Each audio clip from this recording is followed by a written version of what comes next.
Praise the Lord. Good morning. கர்த்தர் நல்லவர், அவர் கிருபை என்றும் உள்ளது. ஆதியாகமம் 24ஆம் அதிகாரம் 6ஆம் வசனம்.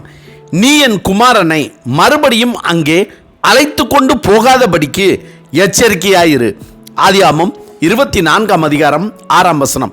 ஆபிரகாம் தன் வீட்டில் உள்ளவர்களில் வயதில் மூத்தவனும் தனக்கு உண்டான எல்லாவற்றிற்கும் அதிகாரியுமாகிய தன் ஊழியக்காரனை நோக்கி, நான் குடியிருக்கிற கானானியருடைய குமாரத்திகளில் நீ என் மகனுக்கு பெண் கொள்ளாமல் நீ என் தேசத்துக்கும் என் இனத்தார் இடத்திற்கும் போய் என் குமாரனாகிய ஈசாக்குக்கு பெண் கொள்வேன் என்று வானத்துக்கு தேவனும் பூமிக்கு தேவனுமாகிய கர்த்தர் பேரில் எனக்கு ஆணையிட்டு கொடுக்கும்படிக்கு நீ உன் கையை என் தொடையின் கீழ் வை என்றான். அதற்கு அந்த ஊழியக்காரன், அவ்விடத்து பெண் என் பின்னே இந்த தேசத்துக்கு வர மனதில்லாதிருந்தால் நீர் விட்டு வந்த தேசத்திற்கு தானே உம்முடைய குமாரனை மறுபடியும் அழைத்து போக வேண்டுமோ என்று கேட்டான்.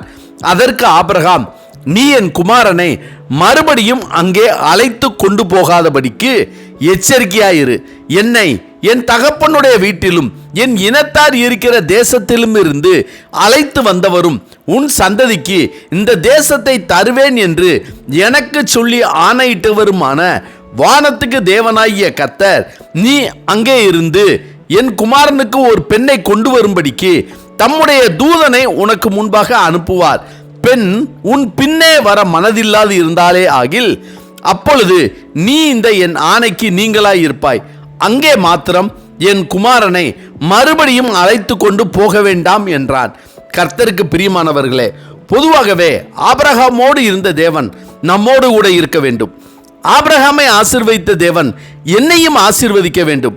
ஆபிரகாமுக்கு வாக்குத்தத்தங்கள் கொடுத்து அதை நிறைவேற்றிய தேவன் நம்முடைய வாழ்க்கையிலும் வாக்குத்தத்தங்களை கொடுத்து நம்மையும் நம்முடைய சந்ததியையும் ஆசீர்வதிக்க வேண்டும் என்று விரும்புகிற நாம், ஆபிரகாம் கர்த்தருடைய வார்த்தைக்கு எப்படி கீழ்ப்படிந்தான் என்றும் தன்னுடைய பிள்ளைகளும் அந்த வார்த்தையின்படி கர்த்தருக்கு கீழ்ப்படிந்து நடக்க வேண்டும் என்று சொல்லிக் கொடுத்ததையும், அதில் ஆபிரகாம் மட்டுமல்ல அவனுடைய மகன் ஈசாக்கும் அதை விசுவாசித்து அதில் உறுதியாக இருந்ததையும் நாம் கற்றுக்கொள்ள வேண்டும். ஆபிரகாமிடம் தேவன், நான் உனக்கு காண்பிக்கும் தேசத்துக்கு போ என்றார். அந்த வார்த்தைக்கு கீழ்ப்படிந்துதான் ஆபிரகாம் புறப்பட்டு வந்தார். கர்த்தருக்கு பிரியமில்லாத இடத்திற்கு தானும் போகக்கூடாது, தன்னுடைய பிள்ளைகளும் மறுபடியும் போகக்கூடாது என்பதில் உறுதியாக இருந்தார். எனவேதான் ஊழியக்காரன் பெண் அங்கிருந்து வரவில்லை என்றால் மகனை, அதாவது ஈசாக்கை இங்கிருந்து அங்கு அழைத்து செல்லலாமா என்றபோது என் குமாரனை மறுபடியும் அங்கு அழைத்து செல்ல வேண்டாம் என்றான். கர்த்தர் கொடுக்கும் வார்த்தையானது வாக்குத்தத்தமானது எனக்கு மட்டுமல்ல, என்னுடைய பிள்ளைகளுக்கும் பிள்ளைகளின் பிள்ளைகளுக்கும் பொருந்தும். கர்த்தருடைய வார்த்தைக்கு நான் மட்டும் கீழ்ப்படிவதல்ல, அவருடைய வார்த்தைக்கு என் பிள்ளைகளும் பிள்ளைகளும் கீழ்ப்படிந்தால்தான் அதற்குரிய ஆசீர்வாதங்கள், அந்த வாக்குத்தத்தங்கள் அப்படியே நம்முடைய வாழ்க்கையிலும் நம்முடைய பிள்ளைகளின் வாழ்க்கையிலும் நம்முடைய பிள்ளைகளின் பிள்ளைகள் வாழ்க்கையிலும் நிறைவேறும். ஆபிரகாமின் மகன் ஈசாக்கு தன்னுடைய மகனாகிய யாக்கோபுவிடம், நீ கானானியருடைய குமாரத்திகளில் பெண் கொள்ளாமல் எழுந்து புறப்பட்டு உன் தாயினுடைய சகோதரன் வீட்டுக்கு போய் அங்கே அவன் குமாரத்திகளுக்குள் பெண்கொள் என்று கட்டளையிடுகிறார். அதாவது கர்த்தரின் வார்த்தைக்கு தன்னுடைய தகப்பன் கீழ்ப்படிந்தபடியே தானும் கீழ்ப்படிந்து தன்னுடைய பிதாக்களின் தேசத்தில் பெண் கொள்ள செல்கிறார். கர்த்தர் தகப்பனுக்கு கொடுத்த வார்த்தையை தகப்பன் நிறைவேற்றியதைப் போல தானும் அந்த வார்த்தைக்கு கீழ்ப்படிந்து அதை நிறைவேற்றிய போது தகப்பனுக்கு கிடைத்த அத்தனை ஆசீர்வாதங்களும் அவனுடைய பிள்ளையாகிய ஈசாக்குக்கும் கிடைத்தது.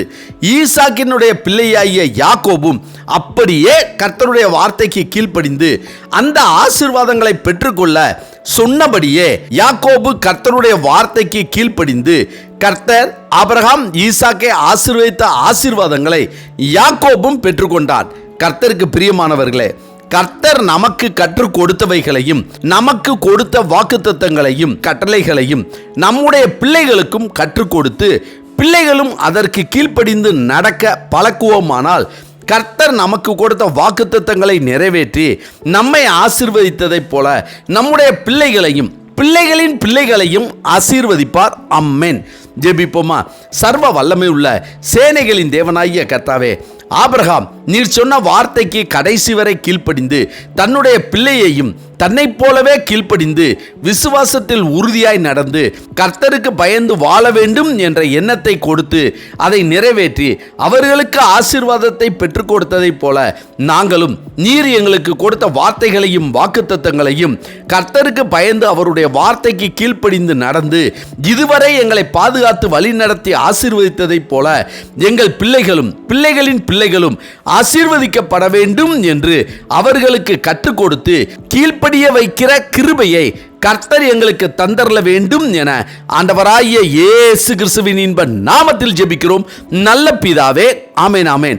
கர்த்தர் நல்லவர், அவர் கிருபை இன்று முழுவதும் நம்மோடு கூட இருப்பதாக. ஆமென்.